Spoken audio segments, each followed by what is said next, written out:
Hey everyone, welcome back. Today's day two of my 30-day FAANG grind. I'm trying to solve 6 to 10 LeetCode problems daily, where I'll be breaking every single problem in a video and I'll be sharing those videos with you over here. I'm Divya, by the way, and I have interned at Massachusetts Institute of Technology, where my area of focus was in machine learning. I'm globally on top 0.2% on LeetCode, and I'm aiming for cracking FAANG interviews like most of you all.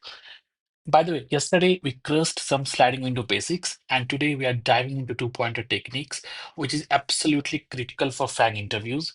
We will also mix in sliding window variations to keep flexing those pattern muscles. As we proceed, I have a request. If you find this video helpful, please drop a like. Please share with your friend who is also grinding lead code and hit that subscribe button so that we all can prepare and crack interviews together. Let us go.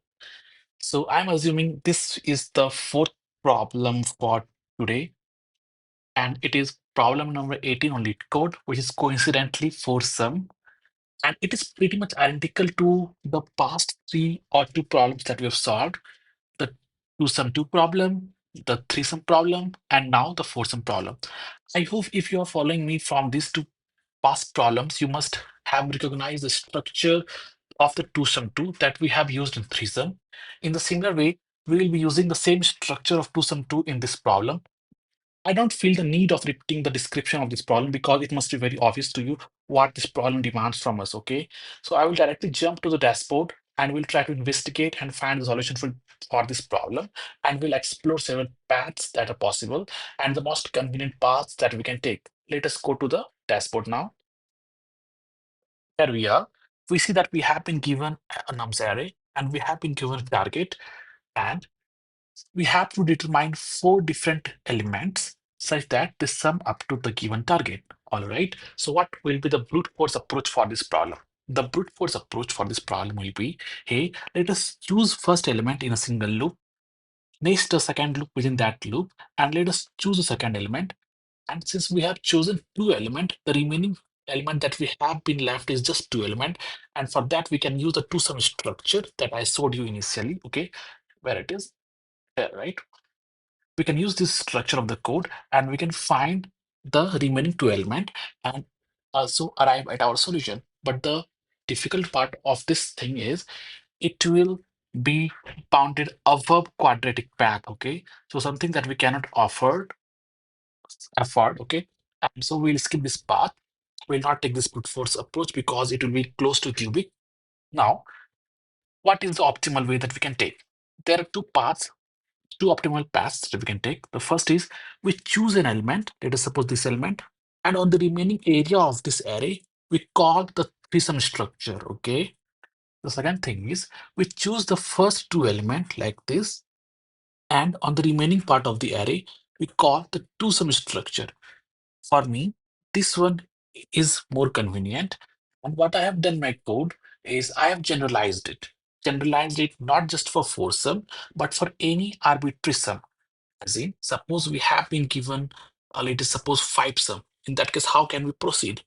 In that case, we will first choose the three different elements like this, and on the remaining part of the array, we'll call the two-sum structure. Okay. So two-sum structure, in some sense, you can think of it as the base case, as a very critical part of the engine system that helps us to drive everything to its solution. Okay. What if we have been asked to, let us suppose, find a six-sum solution? What do we do then?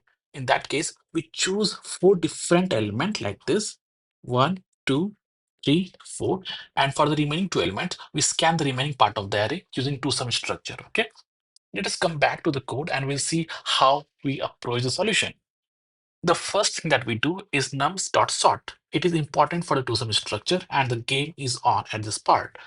The second thing that we do is declare the result array. It is something that we return at the very end over here. Okay. Now, what do we do next? We maintain a temporary quadruples array, which is something that will feed into result array. Quadruples array will contain four different elements that satisfies our solution. Okay. Now, what do we do? We create a generalized function and we name it f, and it takes three parameters. The first is the starting parameter, which I have just named it index. The second is the k, which tells me the kth sum that we need to compute, and the last is a target. Target is a target that we need to achieve, okay? And it goes like this. This part deals with everything apart from two-sum structure, okay? And the part below this thing, it deals with the two-sum structure. So I don't think we need to pay a lot of emphasis on this part because I have got and investigated this part in great detail in the previous video. So I will mostly spend time on this part, which is again pretty straightforward. The first thing that we check on is, hey, if the kth sum that we're looking at, whether it is not equal to 2. Probably in this case, whether it is greater than 2. And the answer is, yeah, it is greater than 2. So what do? We run a loop. We run a loop from the starting index, which came from here, okay, till the entire length of the array. And we need to make sure that we don't capture the duplicate element, okay? So for that, what do? We check this condition immediately after that loop. We check if index I is greater than the starting point of the index and whether the adjacent elements are equal or not. If that is the case, we continue. Otherwise, what do? We make a choice for the first element over here, right? And once the first element has been chosen, remember we have to compute the foursome, right? So let this be an arbitrary array. The first element has been chosen. So what do? We move our index, start index to the next part, preferably here. Then we decrement the kth sum by 1. Now we are looking for 3 sum. And then we also decrease the target by 1. Why? Because this has been captured and this has been added to our target value. I mean, it has been subtracted from our target value, but has been added to our net value that we need to compare this value I'm talking about, okay? And then this function gets called and it goes over here again, and it again comes back, chooses a second element, goes back, but this time k is equals to 2.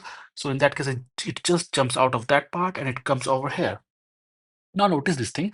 Earlier in the two-sum structure, we always had index plus 1 as the left part, right? Left pointer. But in this case, we don't have that because when we made a jump in second time from here to there, right? We already are at this index, right? Because this index was already incremented because this index at this point was already incremented and then it made a call, and the value of call during this phase was k equals to 2, which broke this loop and we came here, and this index value automatically was fed in here, right? And the right pointer is as it is. And basically this is the basic structure that we follow. And yeah, so that was all about this foursome, which is pretty straightforward. Now we again make a call to the function, the main function that we have declared over here, and it takes starting value as the index 0. 4 is the kth sum, which is the fourth sum, and target is the target given in the problem. And once that is called, we return the answer result. Okay. So what is the time complexity for this problem? The time complexity for this problem will be, we see a loop running over here, right? In this part, yahan pe. So we get order of n from there. And then we also see several loops, like function call is being made over here. And then we have a different loop over there, right? So what do? How many times will the functions be called? So I have basically derived this relation. Just don't go into much depth of what this is. I've just concluded some arbitrary factor over there, and this is some delta noise. Okay. Again, I don't want to delve much deep into time complexity because that is something which can be solved anyway. Okay. And as far as space complexity is concerned, we have order of n for result, and this quad is also taking some space. And when a function is called, they're also taking some space, stack space, right? So I've just assigned that to delta. Okay. So yeah, that is all about there is to this problem. I hope this problem is pretty identical. A lot of the emphasis is on this first part of this problem as compared with the second part, which is like the two-sum structure, which we have covered coincidentally 2 times, right? So yeah, that was all about this problem. Let us go back to the LeetCode dashboard and I will try to submit this problem and see how it goes. I have already copied the solution, written this solution and copied it, and now I'll paste it and I will just run it, okay? And as you can see, it runs successfully, and this is the actual code for this, okay? So yeah, that was all about there is to this problem. So I hope you understood this problem in great detail. If not, please refer to 3sum and please refer to 2sum 2 that I've explained in great detail. You will understand the basic structure it follows. If you have any problem, any insights, please share with me in the comments. I will definitely take a look at that. And if you love this video, please leave a like on this.